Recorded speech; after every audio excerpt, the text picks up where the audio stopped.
Hello, my name is Jody Trixie. I'm here to do a presentation on Freecare. I'd like to start my presentation on a story. As I take my son Johnny to the park to enjoy a beautiful Sunday afternoon, he eyes the swing set and the slide at the park and goes towards them. Throughout the afternoon, he goes to the swing, then the slide until he gets tired. He goes up the slide for the last time, and Johnny takes one last push down the slide, but he accidentally grabs the railing. As he goes down, the railing protrudes him off the slide. Johnny lands awkwardly on the ground. Johnny gets up crying. A parent's first instinct is to take Johnny to the hospital emergency room to have his son get checked out. As Johnny gets checked out in the emergency room, the doctor and nurses find out through x-rays that Johnny has a broken arm. Johnny has a cast placed on his arm.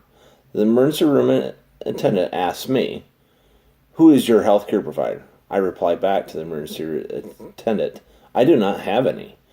Then the attendant replies back, "You are going to have to set up a payment plan. If you do not have the funds, then the hospital may write off or forgive the bills." But the real story, who really pays for all the medical bills that are forgiven by the hospital? This story is fiction for me, but in real life, the story is a daily occurrence throughout the United States. And who and how do we as United States citizens provide health care service to every American citizen? This would be in the form of free health care or in terms of free care. The average United States census in 2009, the Organization of Economic Development says in the report, a person paid $7,960 per person for coverage, totaling $2.5 trillion. Also stated in that same report, the government paid 46% of the health care costs, which equals $1.13 trillion, in which citizens foot the bill for that. In 2013, the website statisticbrains.com says the average person or health care rose to $9,810 per person. Also stated by statisticbrain.com, the United States spent $2.74 trillion in total health care in that same year, or cost 17.9% of the total economy for that particular year. When do we, as the United States, say no more for paying for free health care? Or do we provide health care to all citizens, no matter what the circumstances are? How did we, as the United States, get into this position? In the early 1900s, health insurance or a form of health care coverage began for the individual. This happened due to President Teddy Roosevelt stepping in and taking aim at the big companies that benefited from the Industrial Revolution. These companies were well protected by policies as the individuals took all the risks. The companies could say the employee assumed risk in the job. Another way to deprive risk, the employer could state it was negligence of another coworker. The last reason would be the employee herself or himself was negligent. By the 1930s, no-fault workers' compensation had been passed. As the problems grew with work conditions, so did the costs of both sides for the employer, as compensation to workers for negligence and or workers' compensation health coverage for the employee paid by the employer. With a growing workforce, organized medicine grew, and they started to support workers' compensation and health care for the rehab or health care for the injured workers. To keep costs down, sometimes employers paid for their own health care physicians to provide coverage.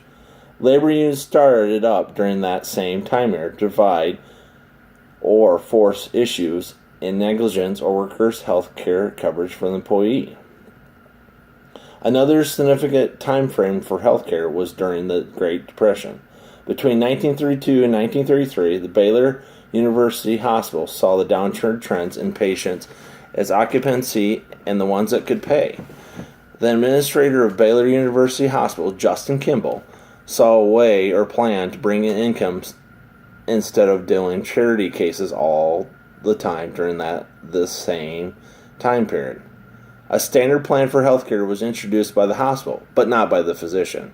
The plan grew, or the idea of healthcare grew, to 26 hospitals in 1933.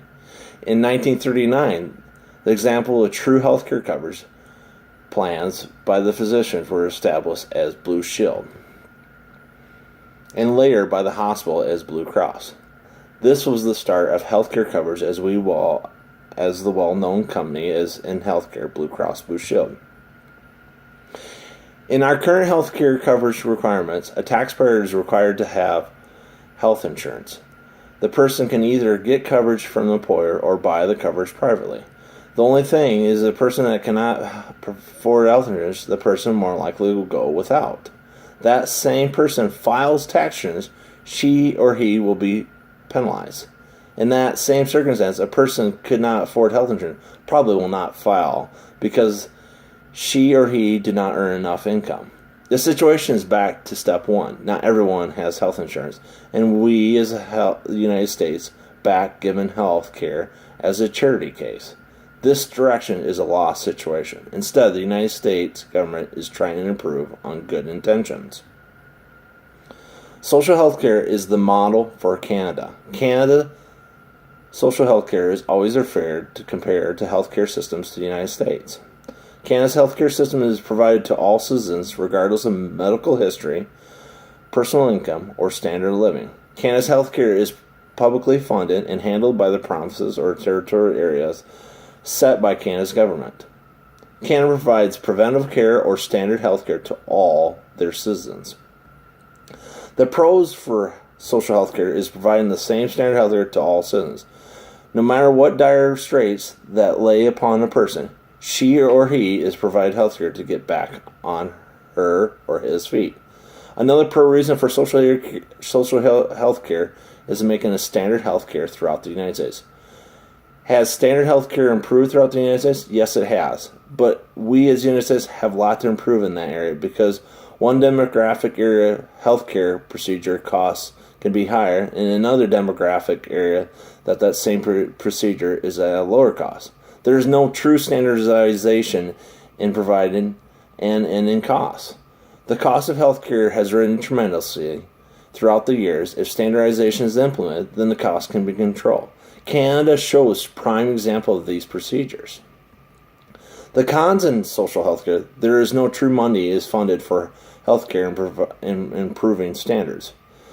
In non-social healthcare, the private companies provide new and upcoming procedures in preventive medicine or a new cure. The private companies do this to make profit because people want to live longer and fulfill lives at any cost. Private companies know this. This is why we keep investing into healthcare, to get bigger return on their money. Another reason a person has a right what health procedure she or he wants and receives, that is our born right as a United States citizen. In some cases, it can be a reason of freedom of religion, as this country was founded for. The true argument for social health care is building a strong workforce. President Teddy Roosevelt saw this 100 years ago in enforcing industries to change and providing workers health care. If you build that model bigger in providing health care to every citizen in the United States, then you build a workforce for here to stay and for the future. If you're part of this great country, then you want to give an opportunity in prosperity and providing health care to every citizen of this great country. This is the ethical thing to do, not the freeway as people see.